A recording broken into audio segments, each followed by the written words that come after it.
अभ्यास 8005 140 शब्द प्रति मिनट। यस महोदय, आपने मुझे सामान्य बजट पर बोलने का अवसर दिया, इसके लिए मैं आपका आभारी हूँ। पक्ष और प्रतिपक्ष के सम्मानित सदस्यों को मैं सुन रहा था। मुझे ऐसा प्रतीत हुआ कि सत्ता पक्ष के भी सम्मानित सदस्य इस बजट से संतुष्ट नहीं हैं और उन्होंने सरकार को बहुत सारी राय दी है। बजट को अगर कुल मिलाकर देखा जाए तो यह बजट पूरी तरह से निराशाजनक रहा है। अक्सर देखा गया है कि जब बजट का प्रारूप बनता है तो बड़े बड़े उद्योगपतियों और अमीरों से राय ली जाती है। किसान, मजदूर, बुनकर ये ऐसे लोग हैं जिनसे हिंदुस्तान की आर्थिक स्थिति मजबूत हो सके। ऐसे लोगों को बहुत कम पूछा जाता है और इन्हें बिठाकर बजट तैयार नहीं किया जाता है। अगर यह कहा जाए कि यह अमीरों का बजट है तो यह बात सत्य है। इस बजट में ज्ञान संबंधी छात्रवृत्ति की बात कही गई है। SC ST के लिए अगर बजट में प्रावधान देखा जाए तो पूरे देश में आज भी उनके लिए व्यापक पैमाने पर कोई ऐसी आर्थिक व्यवस्था या ऐसी कोई परियोजना शुरू नहीं की गई है जिसमें उनका जीवन स्तर सुधर सके। OBC का तो बिल्कुल भी जिक्र नहीं किया गया है। अल्पसंख्यकों की बात की जाए तो जो सालाना बजट उन्हें मिलता था वही बजट उन्हें दिया गया है।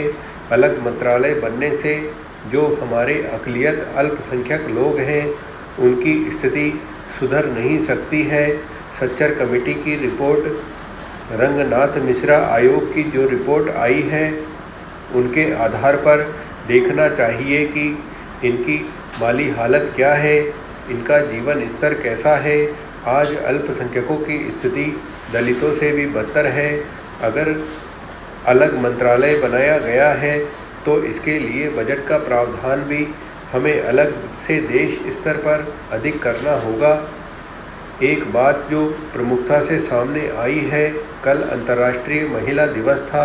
महिलाओं को जो टैक्स में छूट मिलती थी उसका तो बिल्कुल भी जिक्र नहीं किया गया है।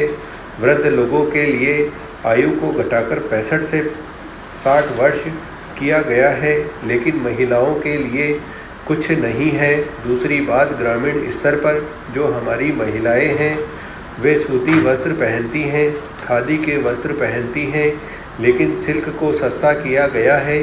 कॉटन से बनी हुई जो भी धोती है या कॉटन से बने जो भी कपड़े हैं उन पर कोई छूट नहीं दी गई है।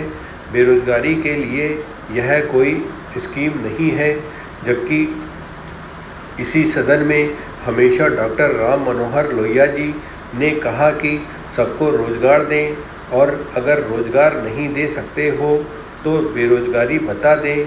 आज जो शिक्षित बेरोजगार नौजवान इधर उधर पूरे देश में घूम रहा है उनके रोजगार की कोई व्यवस्था इस बजट में नहीं की गई है महोदय।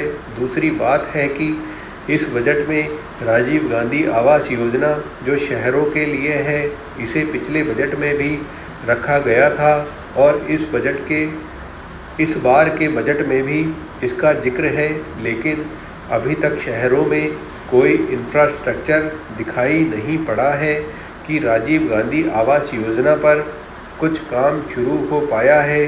महंगाई को देखते हुए इंदिरा आवास में आज भी मैदानी क्षेत्रों में 45,000 रुपये, पहाड़ी क्षेत्रों में 48,000 रुपये दिए जाते हैं, जबकि महंगाई को देखते हुए बालू, सीमेंट, सरिये आदि चीज़ों के दाम बढ़े हैं। मैं चाहूँगा कि इसे कम से कम 60-70 हज़ार रुपये किया जाए, तभी जाकर हमारी परिकल्पना पूरी हो सकती है और जो खुले आसमान के नीचे निवास करने वाले लोग हैं उन्हें सुविधा मिल सकती है। इस वक्त इतनी महंगाई है, किसान जो उत्पादन करता है उसे अपने उचित उत्पादन का उचित दाम नहीं मिल पा रहा है। यह कहा गया है कि 4% कृषि ऋण अगर वह पूरा भुगतान करेगा, अगर वह ऋण की माफ़ी चाहता है तो न्यूनतम स्तर पर 3%, 4% पर उसे मिलेगा आज किसान की स्थिति यह है कि उसके लिए समय पर बीज, खाद्य, पानी, सिंचाई आदि की कोई व्यवस्था नहीं है। उसकी फसल पिछड़ जाती है। उसको आगे करने के लिए कोई ऐसा धन नहीं है जिससे किसान कुछ कर सके। वह कैसे अपनी ऋण अदायगी कर सकता है?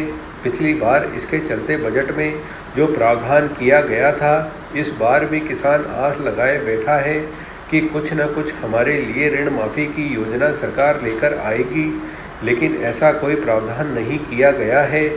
महोदय, भ्रष्टाचार की बात आज पूरे देश में, चाहे ग्रामीण क्षेत्र हो या शहर हो, प्रमुखता से गूंज रही है। इसके लिए 5 सूत्री कार्यक्रम की घोषणा की गई है। मंत्री समूह बनाया जाएगा। वह काले धन और भ्रष्टाचार पर रोक लगाएगा।